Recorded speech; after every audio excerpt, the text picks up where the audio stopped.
Hello guys, তোমরা কেমন আছো? আশা করছি তোমরা খুব ভালো আছো, আমিও ভালো আছি।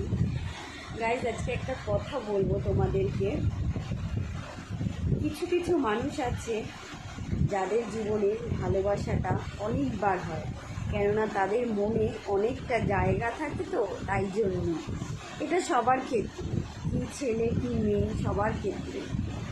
কিন্তু জীবনে এমন একজনকে ভালোবাসো যে তোমায় ভালোবাসবে, তোমার খেয়াল রাখবে, তাকে তোমার কষ্টটা বলতে হবে না, সে নিজে থেকে অনুভব করবে আর তোমাকে জিজ্ঞাসা করবে যে কী গো, শুনছো, তোমার কি কোনো কষ্ট হচ্ছে? তখন বুঝতে পারবে যে সেই মানুষটাই প্রকৃত তোমাকে ভালোবাসে।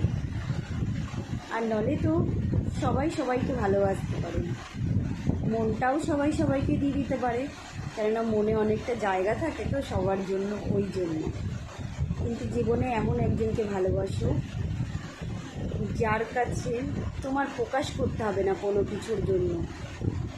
সে তোমার মুখটা দেখলেই বুঝতে পারবে, তুমি কষ্টে থাকলে তারও কষ্ট হবে, তুমি হাসলে সেও ভালো থাকবে, সেও হাসবে। তেমন একটা মানুষকে ভালোবাসো। তোমাদেরকে সাজেশন দিলাম গাইজ, ভালো লাগলে অবশ্যই কমেন্ট করে জানিও।